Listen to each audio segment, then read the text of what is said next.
आप लोगों के साथ एक स्टोरी शेयर करने वाला हूं। कोशिश करना बेटा कि ये स्टोरी आप अपने मम्मी पापा को जरूर सुनाएं।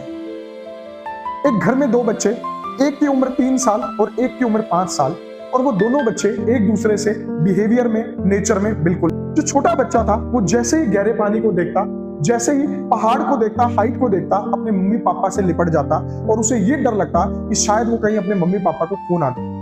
स्विमिंग पूल को देखते ही उसकी हालत खराब हो जाती थी। जहां बाकी बच्चे बहुत आसानी से पानी में उतर के स्विमिंग सीख रहे थे, वो एक कोने में बैठा रो रहा था और उसके पेरेंट्स को ये समझ नहीं आ रहा था कि उसके साथ क्या हो रहा है। अब जैसे जैसे उसकी उम्र बढ़ी तो पेरेंट्स ने उसे कहना स्टार्ट किया कि भाई तेरे में क्या दिक्कत है, तू अपने बड़े भाई से सीख, तू तो है ही डर। पेरेंट्स ने उसको ये डरपोक बोला तो बेटा वो अपने आप से हार जाएगा।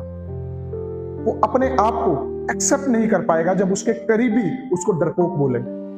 इवन उसके घर वाले, उसके दादा दादी ऐसा भी बोल सकते हैं कि कैसा बच्चा पैदा किया है, कि ये तो बहुत ज्यादा डरपोक है। अब एक बात मैं पेरेंट्स से पूछना चाहता हूं।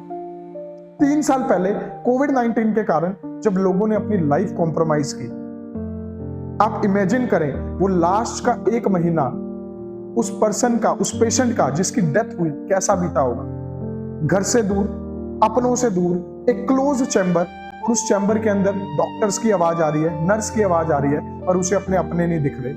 और इन ड्रेडफुल कंडीशन में उसने अपनी लाइफ कॉम्प्रोमाइज की है। जब लास्ट मोमेंट पे उस सोल के पास ये इंफॉर्मेशन रिकॉर्ड हुई, अपनों से बिछड़ने का डर, आइसोलेशन का डर, तो उसे कैसे डर नहीं लगेगा छोटी छोटी चीजों से। आप इमेजिन करना कि आप एक ब्रिज पे खड़े हैं, आपके मम्मी पापा भाई बहन सब, एक बहुत ही जबरदस्त माहौल है। सडनली आपने देखा कि ब्रिज कोलैप्स करता है। आपने अपनी छोटी बहन को अपनी आंखों के सामने गिरते हुए देखा। आपने चीखने चिल्लाने की आवाजें सुनी।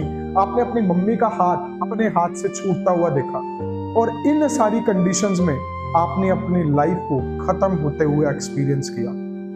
आप सोच के देखिए, जब वो आत्मा, जब वो सोल नेक्स्ट लाइफ अचीव करेगी, क्या ये सारी इंफॉर्मेशन, क्या ये सारे संस्कार उस सोल पे इम्प्रिंटेड नहीं होंगे? तो ये जो छोटी छोटी चीजों में बच्चों को डर लगता है, ये जो छोटी छोटी चीजों में बच्चे इनसिक्योर फील करते हैं, किसी को हाइट का डर, किसी को पानी का डर, कुछ ना कुछ रिलेशन है पास्ट लाइफ से भी। So acceptance is very important. Interrogation से ज्यादा बेटर है एक्सेप्टेंस। तो पेरेंट्स के लिए एक खास इंपॉर्टेंट पॉइंट है कि आप अपने बच्चे को एक्सेप्ट करें जैसे वो हैं। उन्हें एग्जाम का डर है, उन्हें किसी सिचुएशन का डर है, हो सकता है किसी को लगता हो कि वो अपने मम्मी पापा को ना खो दे। ये सारे के सारे जो डर हैं, ये सारे के सारे फोबियाज कहीं ना कहीं उनकी पास्ट लाइफ से रिलेटेड हैं। जब आप उन पे क्वेश्चन उठाते हैं, जब आप उनको डरपोक बोलते हैं, आप बोलते हैं तो किसी काम का नहीं है, तो ऑलरेडी वो बहुत ज्यादा सोल परेशान है, तो आप उसकी परेशानी को और बढ़ाते हैं। सो इंटेरोगेशन की जगह एक्सेप्टेंस इज वेरी इंपॉर्टेंट। अपने बच्चे को अपनाइए और साथ दीजिए उसका, ताकि वो अपनी लाइफ में आगे बढ़ सके। Good luck and happy learning to you and your kids.